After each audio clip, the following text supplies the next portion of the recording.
تاریخ اسلام کے طالب علم جانتے ہیں کہ دین میں خلافت کی اہمیت کیا ہے اور یہ خلفائے راشدہ کے عہد زیرین کے بعد کن کن گھاٹیوں سے گزر کر بالآخر 1922 میں ختم ہو کر اہل اسلام کے دل پر وہ گھاؤ لگا گئی جس کے زخموں سے آج بھی خون رس رہا ہے۔ اگرچہ یہ حقیقت اپنی جگہ ایک وجود رکھتی ہے کہ جناب امام حسن رضی اللہ تعالی عنہ کے بعد تاریخ اسلام میں ملوکیت کا عمل دخل شروع ہو گیا تھا، لیکن اس کے باوجود ایک زمانے تک مسلمان حکمران خود کو خلیفہ ہی کہلاتے تھے، جس کی وجہ سے دنیا میں ہمارا ایک بھرم قائم رہا۔ مگر بدقسمتی سے یہ خستہ عمارت بھی ایک صدی قبل اس وقت زمین بوس ہو گئی جب ہندوستان کے کریا کریا میں یہ نعرہ گونج رہا تھا کہ بولیں اماں محمد علی سے، جان بیٹا خلافت پر دے دو۔ ناظرین، آپ دیکھ رہے ہیں اسپریڈ دی اسلام، جس نے آج کی اس زیر نظر ویڈیو کے لیے تاریخ میں سب سے طویل عمر رکھنے والی خلافت عثمانیوں کو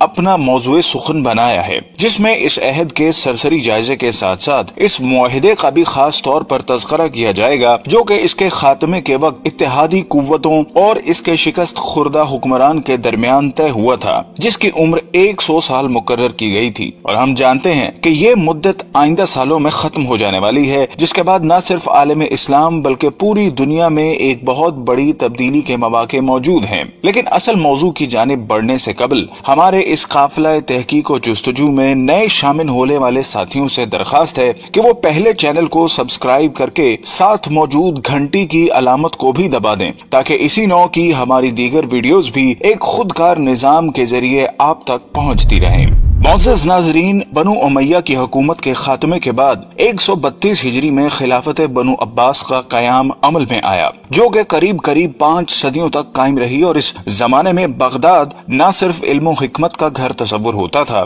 بلکہ اس کا شمار دنیا کی طاقتور ترین حکومتوں میں بھی ہوتا تھا، جس کو ہارون الرشید اور مامون الرشید جیسے خلفاء نے قوت و حشمت کی بلندیوں تک پہنچا دیا تھا۔ لیکن فطرت کے اس اصول یعنی ہر کمال رزوال کے تناظر میں جب 8ویں خلیفہ معتصم باللہ کے بعد عباسیوں نے محض ہوس اقتدار کو اپنا مطمع نظر بنا لیا تو ہلاکو خاں کے ہاتھوں اس کا بھی خاتمہ ہو گیا، اور یہ تاریخ اسلام کا وہ خونی باب ہے جس کو رقم کرنے کے لیے شیر کا کلیجہ درکار ہے۔ لیکن چونکہ آج کا ہمارا موضوع خلافت عثمانیہ ہے جس نے اسی راگ سے جنم لیا، سو ہم اسی تک محدود رہتے ہوئے ابھی اس سے صرف نظر کریں گے۔ ناظرین محترم، عین ان لمحات میں جب بلا لحاظ عمر و جنس مسلمانوں کا خون بغداد کی گلیوں کو سیراب کر رہا تھا اور تاتاریوں نے صرف مسلمانوں پر زندگی حرام کر دی تھی کہ ایک دیندار گھرانے میں ایک بچے نے آنکھ کھولی اور اس کے والدین نے نومولود کا نام عثمان رکھا، جس سے ان نامہربان موسموں میں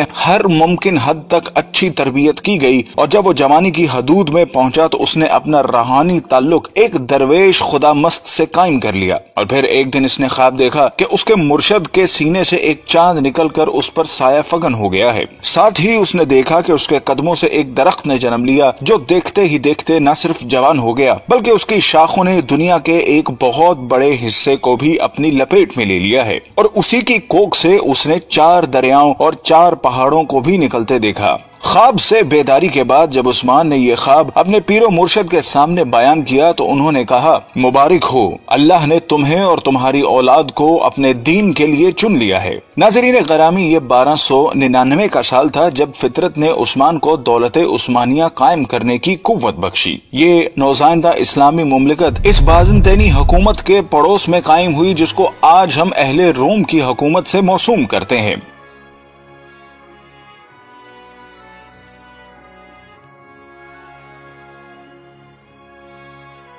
قابل قدر ناظرین، عثمان، جس کو ترک آج بھی غازی عثمان کے نام سے یاد کرتے ہیں، کا عہد حکومت ایک مثال کے طور پر پیش کیا جاتا ہے جس میں عدل و انصاف کی حکمرانی تھی۔ غازی عثمان نے اپنی زندگی میں ایک ایسی سلطنت کی بنیاد رکھی جو کہ آنے والی کئی صدیوں تک قائم رہی۔ یہ عظیم حکمران جب 1226 میں اس دنیا سے رخصت ہوا تو اس نے موت سے قبل اپنے بیٹے اور خان کو جو نصیحت کی وہ آج بھی کتب تاریخ میں ایک بہترین ضابطے کی صورت حقیقت میں موجود ہے۔ اس نے کہا کہ جہاد فی سبیل اللہ کو قائم رکھتے ہوئے ہمیشہ دین اسلام کا پرچم سر بلند رکھنا اور ہمیشہ عدل و انصاف پر قائم رہنا۔ اس نے کہا کہ میری نسل سے جو شخص بھی اسلام سے بے وفائی کا مرتکب ہوگا تو وہ روز حشر رسول اللہ صلی اللہ علیہ وسلم کی شفاعت سے محروم رہے گا۔ اور پھر اس کے بعد 627 سال تک دولت عثمانیہ پر اسلامی خلافت قائم رہی، جس دوران کئی ایک نامور حکمران آئے جنہوں نے اس کی آبیاری کرتے ہوئے اسے دنیا کی ایک عظیم سلطنت میں بدل دیا۔ اور پھر آنے والے وقت نے ثابت کیا کہ عثمان کے خواب میں آنے والے دریاؤں میں دجلہ، فرات، نیل اور دریائے دینوب شامل تھے، جبکہ پہاڑوں میں کوہ طور، کوہ بلقان، کوہ کاف اور کوہ اطلس تھے، جو کہ بعد ازاں اس کی قلم رو کا حصہ بنے۔ ناظرین گرامی، جیسا کہ ہم نے عرض کیا کہ 1922 میں اس وقت خلافت عثمانیہ کو ایک بین الاقوامی معاہدے کی روح سے ختم کر دیا گیا، جس کے بعد اسلامی حکومتی مرکز کی چھتری سے نکل کر علیحدہ علیحدہ تشخص کی حامل ہو گئیں۔ لیکن ہم میں سے بہت کم لوگ ایسے ہیں جو اس معاہدے کے بارے میں آگاہ ہوں، جن کی تفصیلات ہم آپ کے سامنے رکھ رہے ہیں، جن کو جاننے کے بعد ہمیں امید ہے کہ آپ دنیا کے موجودہ حالات اور اس میں عالم اسلام کے حالت زار کے بارے میں بہتر تجزیہ کر سکیں گے۔ جب پہلی جنگ عظیم کے بعد ترکوں کو شکست فاش کا سامنا کرنا پڑا تو اس کے بعد اتحادی ممالک، جن میں برطانیہ اور فرانس جیسی قوتیں شامل تھیں، نے ترک سلطان سے معاہدے میں یہ شرطیں بنوائیں جن کے مطابق سلطان کی تمام ذاتی املاک کو ضبط کر لیا گیا۔ خلافت عثمانیہ جو کہ 3 بر اعظموں پر پھیلی تھی کو توڑ دیا گیا، اور آپ اس کی وسعت کا اندازہ لگانا چاہیں تو حیران رہ جائیں گے کہ اس کو توڑنے کے بعد دنیا میں 40 آزاد ممالک وجود میں آئے، جن میں آج کی دنیا کے بیشتر اسلامی ملک شامل ہیں۔ گویا مسلمانوں کی قوت مختلف 40 دائروں میں تقسیم ہو کر رہ گئی، جس کے بعد یہودی اور نصرانی دنیا کے لیے سپر پاور بننے کا راستہ ہموار کیا گیا۔ ترکی جو کہ اس سے قبل عالم اسلام کا مرکز تصور ہوتا تھا کو سیکولر اسٹیٹ کا درجہ دے دیا گیا۔ سلطان کے 3 بر اعظموں پر پھیلے ہوئے اثاثوں کو ضبط کر لیا گیا، اور ترکی میں آئندہ 100 سال تک اسلامی نظام کے نفاذ اور خلافت پر پابندی عائد کر دی گئی۔ اس کے علاوہ اس کو معاشی طور پر تباہ و برباد کرنے کے لیے یہ شرط بھی رکھی گئی کہ وہ اگلے 100 سال تک اپنی معدنیات، جن میں تیل کی نمایاں دولت تھی، کو استعمال نہیں کرے گا، اور تیل کے مزید کنویں بھی نہیں کھودے جائیں گے۔ جبکہ مزید ظلم یہ کیا گیا کہ اس کی بندرگاہ باسفورس پر ترکی کی ملکیت کو ختم کرتے ہوئے اسے عالمی تصرف میں دے دیا گیا، اور یہ شرط رکھی گئی کہ ترک اس سے کسی بھی قسم کا ٹیکس وصول نہ کر سکیں گے۔ یہ تمام شرائط نافذ کرنے کے بعد ساتھ ہی یہ بھی طے کر دیا گیا کہ ترک سلطنت اگلے 100 سال تک اس معاہدے کا احترام کرنے کی پابند ہوگی۔ ناظرین گرامی، وقت اپنی مخصوص رفتار کے ساتھ چلتا رہا، اور ترک مسلمانوں اور بالعموم تمام عالم اسلام نے یہ صدی کس کرب سے گزاری۔ اگر اس داستان خون رنگ کو لکھنے کی جسارت کی جائے تو ظاہر ہے ایک پوری کتاب کی ضرورت پڑے گی، لیکن یہ عہد پرآشوب اپنی تمام تر حشر سامانیوں کے ساتھ اب اپنی آخری سانسیں لے رہا ہے، اور اب مزید کچھ سال بعد ترکی اس معاہدے سے آزاد ہونے والا ہے جس نے 100 سال تک اس کی آزادی کو اس سے چھینے رکھا۔ لیکن جو وقت قریب آ رہا ہے تو اسلام مخالف قوتوں کی راتوں کی نیند میں خلل آنے لگا ہے کہ اس معاہدے کے بعد دنیا میں ایک بار پھر نئے دور کا آغاز ہونے والا ہے، جس کی طاقتور شہادتیں ترکی کی موجودہ قیادت جو کہ مرد حر طیب اردغان کا قول و عمل دے رہا ہے۔ ہر چند کے گزشتہ 1 صدی میں ترکی کو اسلام سے دور رکھنے کی ہر ممکنہ کوشش کی گئی، لیکن اس کے باوجود حالات گواہی دے رہے ہیں کہ وہ چنگاری جس کو اغیار نے اپنی مکاری سے دبانے کی سرتوڑ کوششیں کی، وہ ایک بار پھر شعلہ بننے کے لیے بےتاب ہیں۔ بلکہ اگر طیب اردغان کے طرز عمل پر ذرا سا بھی غور کریں تو یہ بات کھل کر سامنے آتی ہے کہ برما کا معاملہ ہو یا کشمیر کا مسئلہ،